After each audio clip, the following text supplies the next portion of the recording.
नमस्कार। महाकुंभ क्षेत्र से ग्राउंड से लगातार न्यूज 18 की सबसे बड़ी कवरेज जारी है। आपके साथ मैं हूं अनुपम और सबसे बड़ी बात यह है कि कल सबसे बड़ा अमृत स्नान होना है, मौनी अमावस्या का अमृत स्नान होना है। इसको लेकर रेलवे ने तमाम प्रशासनिक अमलों ने अपनी तैयारियां पूरी कर ली है। जिस तरीके के इंतजाम किए गए हैं आयुष को लेकर आपको ये रिपोर्ट दिखाते हैं।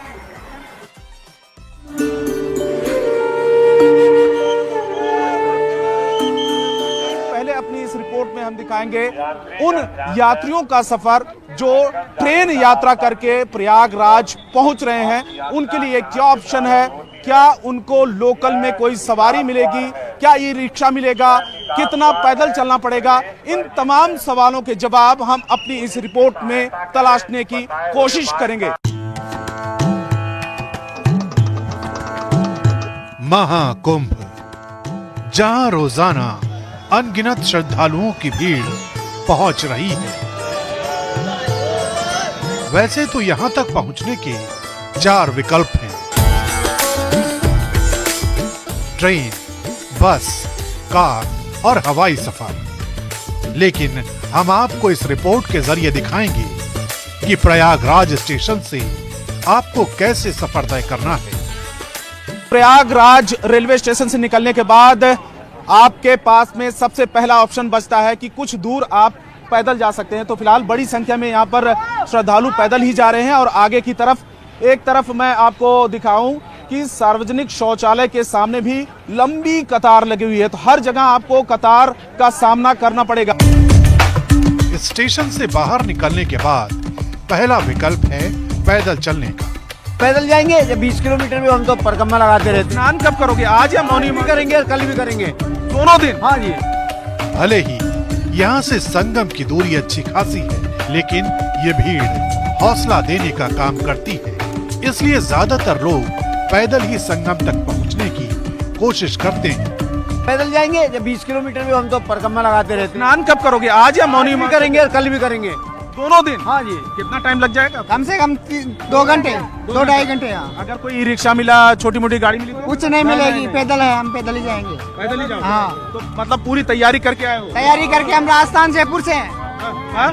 पूरी तैयारी करके आए मिलेगी, चाहे जितना पैदल चलना पड़े, चाहे कितना भी पैदल चलना पड़े। स्टेशन से बमुश्किल 200 मीटर चलेंगे तो ई रिक्शा का विकल्प है। ये आपको सिविल लाइंस तक पहुंचा देगा, जिसकी दूरी 2 किलोमीटर है। तो प्रयागराज रेलवे स्टेशन से चंद कदम की दूरी पर आपको ई रिक्शा, सबसे पहला यहाँ पर लोकल सफर इससे कर सकते हैं, लोकल सवारी मिल सकती है लगभग 100-200 मीटर पैदल चलने के बाद। लेकिन ये कहाँ तक पहुंचाएगी आपको, इनसे पूछते हैं कितना दूर तक? सिविल लाइन का, सिविल लाइन। सिविल लाइन, तो यहाँ से सिविल लाइन कितना दूर है? 1.5 किलोमीटर, 2 किलोमीटर मान के चलिए। प्रयागराज रेलवे स्टेशन से उतरने के बाद सबसे पहले आपके पास 2 ऑप्शन बचते हैं। चाहे आप पैदल यहां से जा सकते हैं संगम तक, उसके लिए 10 किलोमीटर आपको पैदल लगभग चलना पड़ेगा, और दूसरा ऑप्शन है ई रिक्शा। ई रिक्शा लेकिन आपको छोड़ेगा सिविल लाइन तक, और सिविल लाइन तक दूरी लगभग 2 किलोमीटर है, यानी कि लगभग 8 किलोमीटर के आसपास आपको पैदल चलना पड़ेगा। तो उसके लिए पहले से ही माइंड मेकअप करके आना पड़ेगा। कितना, करीब 2 किलोमीटर पैदल 2 किलोमीटर जा रहे हैं ना? मेडिकल चौराहा से बंद करिए। ठीक है, तो 2 किलोमीटर तक ही ये लोग छोड़ सकते हैं आपको। यानी ये मान लीजिए कि अगर आप महाकुंभ आ रहे हैं तो 7 से 8 किलोमीटर की दूरी आपको पैदल तय करनी पड़ सकती है।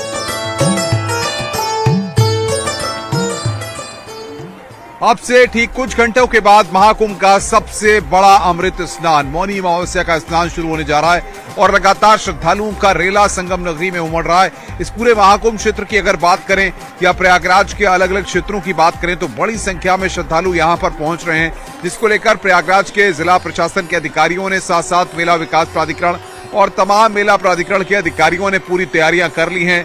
सुरक्षा के भी पुख्ता इंतजाम यहाँ पर किए गए हैं और एक बार फिर यहाँ पर एक नया रिकॉर्ड मौनी अमावस्या के दिन श्रद्धालुओं के स्नान करने का बनने जा रहा है। माना जा रहा है कि 8 से 10 करोड़ श्रद्धालु मौनी अमावस्या पर स्नान करेंगे।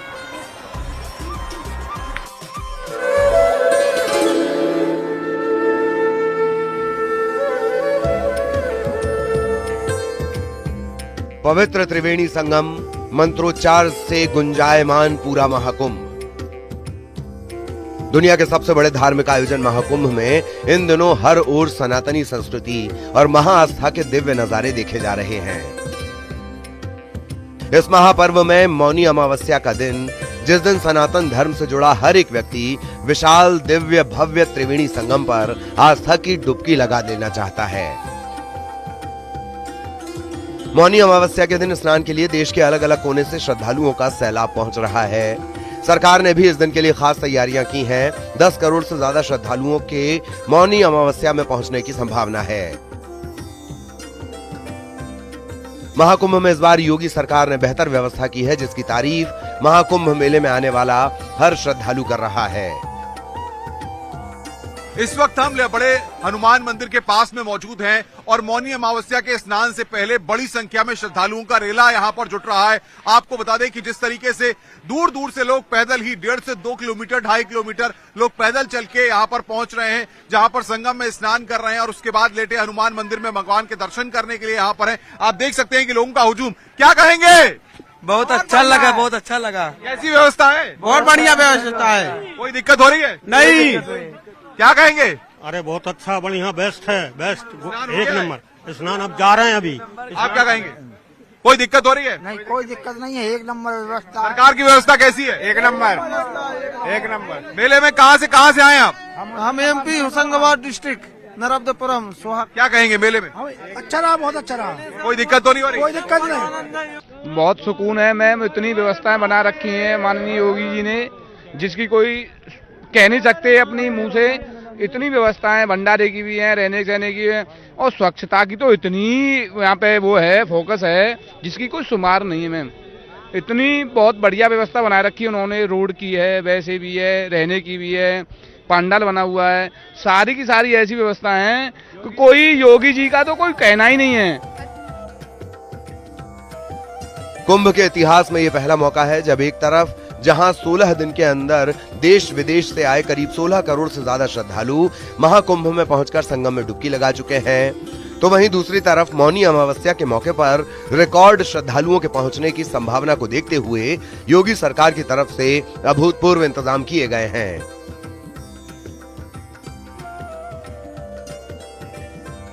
महाकुंभ मेले में पहुंच रहे श्रद्धालुओं के आने के लिए यातायात के साधनों की व्यवस्था, संगम पर पवित्र स्नान करने के इंतजाम, मेला परिसर में खाने की व्यवस्था समेत श्रद्धालुओं की सुरक्षा पर सरकार का सबसे ज्यादा फोकस है। ऐसे में श्रद्धालुओं की सुरक्षा को लेकर पुलिस पीएसी के साथ साथ ड्रोन से भी दिन और रात में निगरानी रखी जा रही है। पुलिस की सतर्कता भी साफ तौर पर देखने को मिल रही है और ऐसे में दिन हो या रात ड्रोन की नजर देखी जा सकती है। साफ ये ड्रोन कैमरे लगे हुए हैं और इस वक्त अरैल में हम लोग हैं और अरैल के 3 अलग सेक्टर्स पर ये ड्रोन ऑपरेट हो रहे हैं। अगर बात की जाए ड्रोन की, तो ड्रोन को उसकी ऑब्जर्वेशन, इसका कंट्रोल रूम बनाया गया और ऐसे में एक एक आने जाने वाले पर उसकी नजर रखी जा रही है और पुलिस की ऐसी 3 सेक्टर्स बनाए गए हैं जिसमें 3 अलग अलग जगह ड्रोन स्टार्ट हो रहे हैं। अरैल के पीपा पुल से लेकर वीआईपी घाट तक ये ड्रोन अपनी पैनी नजर बनाए। अगर इस ड्रोन की बात की जाए तो इसका 2.25 किलोमीटर का रेडियस और ऐसे में चप्पे चप्पे पर नजर पुलिस की बनी हुई है। अब बात महाकुंभ में श्रद्धालुओं के स्नान के आंकड़ों की करें तो महाकुंभ में अब तक कितना स्नान हुआ है ये जान लीजिए। 13 जनवरी को पौष पूर्णिमा के पहले अमृत स्नान पर करीब 1.75 करोड़ से ज्यादा श्रद्धालुओं ने स्नान किया। 14 जनवरी को 3 करोड़ 50 लाख से ज्यादा श्रद्धालुओं ने पवित्र स्नान किया।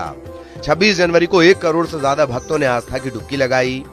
अब तक करीब 16 करोड़ से ज्यादा श्रद्धालु स्नान कर चुके हैं। 29 जनवरी को मौन अमावस्या पर 10 करोड़ से ज्यादा श्रद्धालु पवित्र स्नान करेंगे। कुल मिलाकर देखा जाए तो मौनी अमावस्या के अमृत स्नान पर करीब 10 करोड़ लोग आस्था की डुबकी लगाएंगे, जो अपने आप में एक कीर्तिमान होगा। सरकार को उम्मीद है कि इस बार 45 करोड़ से ज्यादा लोग पूरे महाकुंभ में स्नान करने प्रयाग पर बसी अध्यात्म की दुनिया में पहुंचेंगे। Bureau report, news 18।